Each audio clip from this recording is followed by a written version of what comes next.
শুভ সকাল সবাইকে আবারও ঘরোয়া মেয়ের ব্লগের চ্যানেলের পক্ষ থেকে সবাইকে শুভ সকাল জানিয়ে আজকের ভিডিওটা শুরু করে দিলাম। আবার একটা নতুন ভিডিও নিয়ে চলে এলাম তোমাদের সামনে।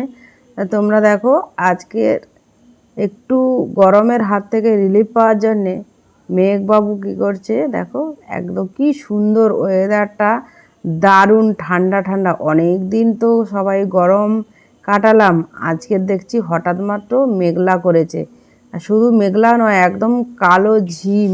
আর এখানে মা মুখ কড়াই রোদে দিয়েছিল, একটু রোদ দেখে তো দেখি সঙ্গে সঙ্গে মেঘ হওয়ার কারণেই তাড়াতাড়ি করে কড়াইগুলো তুলে নিচ্ছে। তো সকালে সব কিছু বাসি কাজ সেরে আমরা চলে গেছিলাম একটু কড়াই টড়াই রোদে দিয়ে রান্না বান্না জোগাড় করার দিকে। কিন্তু যেই দেখো মেঘটা একদম কালো ঝিম হয়ে গেছে, সঙ্গে সঙ্গে সব কিছু গুটিয়ে নিতে হচ্ছে। এদিকে কড়াই রোদে দিয়েছিলাম, ওদিকে কড়াইগুলো তুলে নিয়ে হচ্ছে। আর এদিকে লেবু গাছটায় আমি গিয়ে দেখছি যে লেবুটা পড়ছে কিনা, ঝড়টা উঠছে তো। আর নতুন গাছের লেবু দেখি যদি পাওয়া যায়।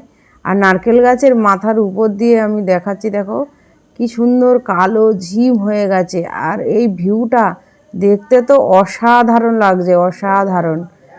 আর এই ঝড়ো হাওয়াতে সত্যি মনটা একদম ভালো, মানে ফুরুফুরু করছে। আর আমার ছেলে পুকুর পাড়ের দিকে দেখতে যাচ্ছে যে দেখি কেমন কি আম পড়েছে কিনা, ওখানে একটা আম গাছ আছে।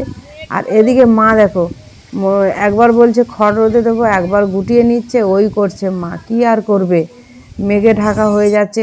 এতক্ষণ তো বেশ রোদ ছিল, কিন্তু এখন ভালোই মেঘে ঢাকা হয়ে গেছে। আর আমাদের এই সুপারি গাছগুলো দেখো রোদের ঝলসে গেছে একদম। কত সুন্দর সুন্দর সুপারি গাছগুলো ছিল, সেগুলো একদম ঝলসে চলে গেছে। আমাদের এই ঘরোয়া মেয়ে চ্যানেলটা প্রত্যেকেই কিন্তু ফেসবুক পেজ ফলো করো, ওখানে কিন্তু আমাদের এই ঘরোয়া মেয়ে চ্যানেলটা সার্চ করলে আমাদের প্রত্যেকটা ভিডিও তোমরা দেখতে পাবে। আর একটা করে ফলো করে দিও। দেখো তোমাদের সঙ্গে গল্প করতে করতে আমি একটু বাগানে চলে এলাম। বাগানে এসে প্রথমেই তোমাদের সঙ্গে দেখাচ্ছি আরও কিছু সুপারি গাছ আছে এই সাইডের দিকে, ওগুলোও দেখো একদম ঝিমিয়ে পড়েছে, এতটাই রোদের দাবদাহতে। একটু যেই মেঘ উঠেছে মনে যেন একটু রিলিফ পাচ্ছি। কার কার আমার বন্ধুদের কার কার এরিয়ায় এই সময়টা বৃষ্টি মতো দেখা যাচ্ছে, মেঘলা, অবশ্যই আমাকে কমেন্ট করে জানিও। আর এই বেগুন গাছগুলো দেখো পাতাগুলোয় পোকা লেগে গেছে, কিন্তু গাছে কিন্তু বেগুন দিতে কিন্তু তারা ভুলছে না, প্রতিনিয়ত বেগুন দিয়ে চলেছে। আর এতে পোকাও হচ্ছে, কিন্তু বেগুনে কোনো পোকা নেই। পুঁই শাক দোকান এসেছিল, মা পুঁই শাক কিনে নিয়েছে। দেখো একদম টাটকা সবুজ হয়ে আছে, একদম মোটা মোটা এই যে ডাঁটা, এই ডাঁটাগুলো খেতেও খুব ভালো লাগে। দেখো তো পুঁই শাক, আর এই যে কুমড়ো আছে ঝুড়িতে, কুমড়ো দিয়ে পুঁই শাক দিয়ে ঘন্ট করা হবে। জানি গরম পড়েছে, বন্ধুরা বলবে এই গরমে পুঁই শাক খেও না, কিন্তু এটা একটা লোভনীয় জিনিস এসেছিল দোকান। আর এতটাই মোটা মোটা ডাঁটা, তার জন্যে মাও লোভ সামলাতে পারলো না, তাই কিনে ফেললো। তো পুঁই শাকের ঘন্ট করবো আজকে। আর মাছ ধরা হয়েছে, দেখি মা মাছ দিয়ে কী রান্না করে।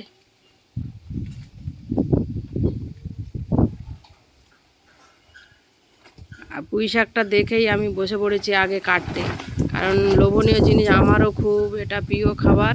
পুঁই শাকের ঘন্ট বা পুঁই ডাঁটা, পুঁই পাতা সব কিছুই খুব ভালো লাগে। পুঁই শাকের ঘন্ট চাপাবে, তার জন্যে মা দেখো মশলাপাতি করে নিচ্ছে আগে। তার জন্যে এই পেঁয়াজ একটু তেলে ভেজে নিচ্ছে লাল লাল করে।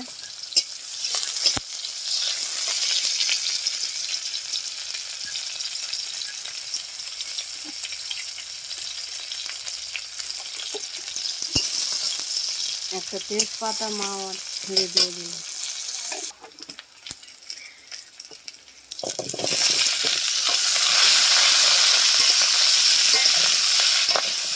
মা লাল লাল করে পেঁয়াজ এরপরে একটু ভেজে, তারপরে এইবার ওই শাক কাটা ছিল ওইগুলো দিয়ে দিচ্ছি।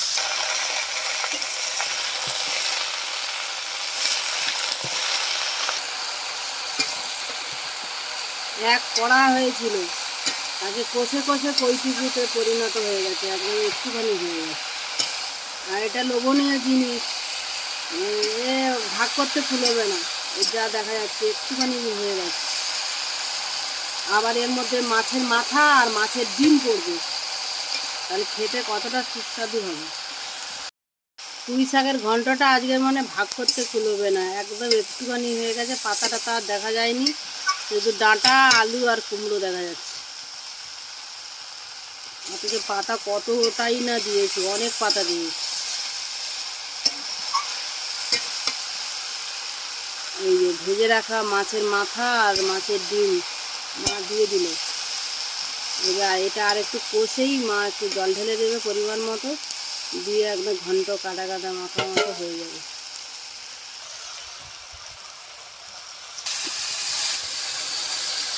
মায়ের ঘন্টর সবজি কষা হয়ে গেছে, এবার মা এবার জল ঢেলে দিল, আর মা খালি হাচ্চা হাচ্চা করে যাচ্ছে। মায়ের হাতে এই পুঁই শাকের ঘন্ট তোমরাও বাড়িতে ট্রাই করে দেখো, আশা করছি তোমাদেরও ভালো লাগবে। এই পুঁই শাকের ঘন্টটা অল্প মশলা দিয়ে, আর পুঁই শাক বললেই সবারই একটা লোভনীয় জিনিস, পুঁই শাক, পুঁই ডাঁটা। তো প্রত্যেকেই এইভাবে অল্প মশলা দিয়ে বাড়িতে বসে খেয়ে দেখো, অবশ্যই ভালো লাগবে। রান্না করো, দেখবে খুব ভালো। মানে শরীরে হয়তো এই গরমের সময় ক্ষতিকর, কিন্তু পুঁই শাক সবারই লোভনীয় জিনিস। তো সবাই ততক্ষণে সুস্থ থেকো, ভালো থেকো, কেউ কোথাও বেরিয়েও না এই গরমে। প্রত্যেকের কাছে আবারও অনুরোধ করছি, প্রত্যেকে একটু বেশি বেশি করে এই সময়টা জল খেও। আর বাইরে বেরোনোর সময় ছাতা, সানগ্লাস আর বিশেষ করে সুতির জামা কাপড় পরে বেরিয়েও। আর বাড়ির ছোট ছোট বাচ্চাদেরকে প্রতিনিয়ত ওআরএস জল কিংবা বাড়িতেই তৈরি করা ওআরএস জল অবশ্যই তোমরা কিন্তু খেতে থাকো, আর সুস্থ থেকো। নমস্কার।